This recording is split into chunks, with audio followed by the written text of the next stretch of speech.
欢迎来到 TGN Star News 频道，请订阅频道，所以大家不要错过当天最热门的新闻。我们今天的时事通讯包括以下内容：湖南卫视重磅上新咸鱼飞升为播鲜活，当躺平哲学撞上仙侠叙事，一场关于命运与选择的时代隐喻。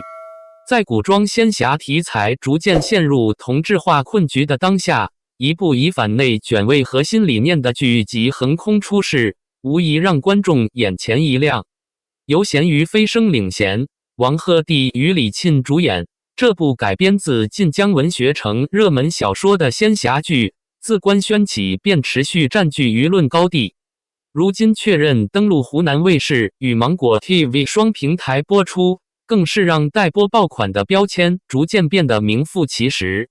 从新疆江布拉克的实景拍摄，到种田加修仙的创新叙事，再到躺平却逆袭的人物设定，咸鱼飞升不仅是一部娱乐作品，更像是一面镜子，映照出当代年轻人对于生活方式与价值体系的重新思考。从卷王到咸鱼，反套路人设如何击中当代情绪？如果说过去的仙侠剧主角多以苦修逆天、改命为天下苍生、牺牲自我为主线，那么宋钱基这个角色的出现，无疑是一种颠覆。王鹤棣饰演的宋钱基，前世是典型的内卷天花板，勤修苦练，心怀天下，最终却沦为天道操控的棋子，失去亲友，结局惨烈。这样的设定本质上是一种对努力至上主义的反思。重生之后，他选择摆烂不是无能，而是清醒。劝人修仙，祖坟搬迁这一句带有黑色幽默的 flag， 迅速在社交平台传播开来，被网友称为年度最真实台词。因为它直击一个现实问题：当努力不再必然通向回报，人是否有权选择另一种生活方式？中国传媒大学影视评论学者张某在接受采访时指出，咸鱼飞升的核心并不是躺平，而是去工具化。宋钱基拒绝成为被系统、规则，甚至所谓天道所裹挟的工具人，这种意识在当下年轻群体中具有高度共鸣。双引号，换句话说，这不是逃避，而是一种主动选择。被动开挂的叙事逻辑，爽感背后的结构创新。剧中最有趣的一点，在于你越想躺平，命运越推你上场的反向设定。宋钱基的菜园变成上古秘境，随手种下的土豆成为灵气至宝，曾经错过的缘分主动回归，连顶级强者都主动结交，这一切构成了一种被动吸引的叙事机制。这种机制与传统打怪升级不同，它更像是一种命运回流。复旦大学叙事学研究者李教授分析认为，这类设定本质上是一种逆因果逻辑。主角不再通过主动努力获得资源，而是因为其选择退出竞争体系，反而获得更高维度的奖励。这在文学上属于一种对功利主义叙事的反讽。双引号，而观众为什么会觉得爽？因为它满足了三种心理：对过往遗憾的弥补，前世错过的妙烟回归，对现实压力的逃离幻想，种田晒太阳，对能力被认可的隐性渴望，强者主动靠近。这三者叠加，使得咸鱼飞升的爽感并不低级，而是带有情绪疗愈属性。李沁的妙烟从遗憾到修复的情感线升级，相比传统仙侠剧中虐恋为王的情感表达，咸鱼飞升在感情线上的处理显得克制而成熟。李沁饰演的妙烟不再是单纯等待拯救的女主，而是带着记忆与遗憾主动回归的人。她的存在承担着两个功能：情感层面的修复机制，叙事层面的现实锚点。北京电影学院一位女性主义影视评论人指出，妙烟的主动是女性角色从被选择走向选择他人的重要转变。这种设定让爱情不再是附属，而成为共同成长的动力。双引号，两人的关系也从前世错过升级为今生共建，没有强行虐心，没有误会堆叠，而是建立在礼节与选择之上的情感连接。这种表达在当下市场中显得尤为稀缺。群像叙事从个人英雄到关系共同体，咸鱼飞升并未将全部光环集中于主角，而是构建了一个多维度的侠群像，由荣梓杉、汪铎等演员饰演的角色各自拥有清晰的成长路径与价值选择。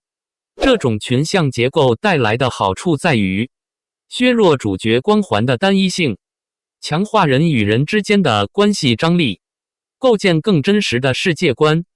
清华大学文化产业研究中心的一份报告指出，未来爆款剧集的核心趋势之一是从单核叙事转向多节点叙事。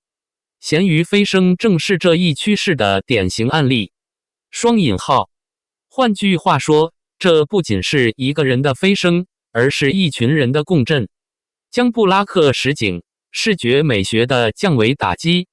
在视觉层面，咸鱼飞升的最大优势来自新疆江布拉克的实景拍摄，雪山、草原、麦浪这些天然景观构成了一种几乎无需后期加工的电影级质感。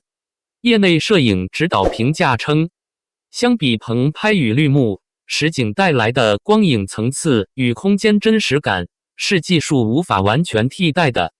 这种自然美学会极大提升观众沉浸感。双引号，更重要的是，这种视觉选择与剧情形成了高度统一。种田需要真实土地，躺平需要开阔空间，飞升需要天地对比。景不仅是背景，更是叙事的一部分。市场与平台，湖南卫视的内容反击战，选择在湖南卫视播出，也让业内对这部剧有了更多期待。近年来，传统卫视在与流媒体竞争中略显疲态，而咸鱼飞升这样的创新题材正是一次重要尝试。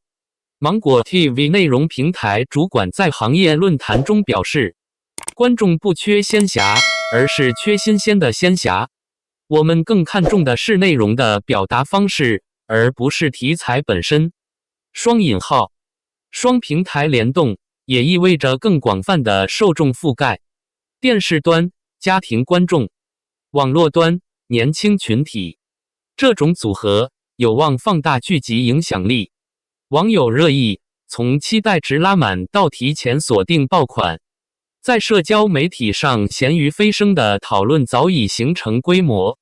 部分网友评论摘录如下：终于不是苦大仇深的仙侠了，看着就轻松。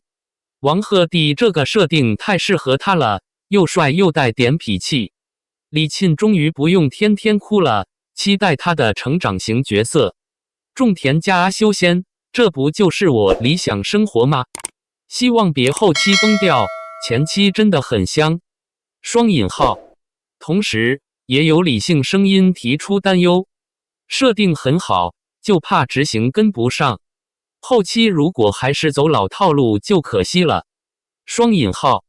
整体来看，舆论呈现出高期待加谨慎观望的状态，这恰恰是潜力爆款的典型前兆。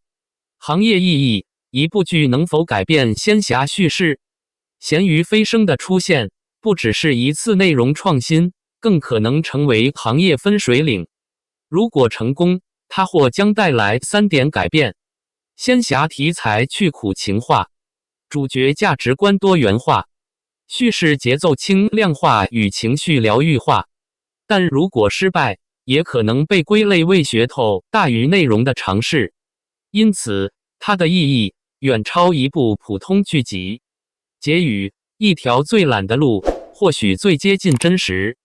宋前期的故事本质上是在回答一个问题：是否一定要拼尽全力才算活得有价值？咸鱼飞升给出的答案是未必。有时候放下执念，反而能看见更大的世界。你怎么看？你认为躺平是一种逃避，还是一种更清醒的选择？如果你是宋钱基，会继续种田，还是再次踏入修仙之路？你更期待王鹤棣的表现，还是李沁的角色转变？你觉得种田加仙侠的模式会成为未来主流吗？如果这部剧大爆，它最可能改变行业的哪一点？欢迎在评论区留下你的看法，一起聊聊这部最不一样的仙侠剧。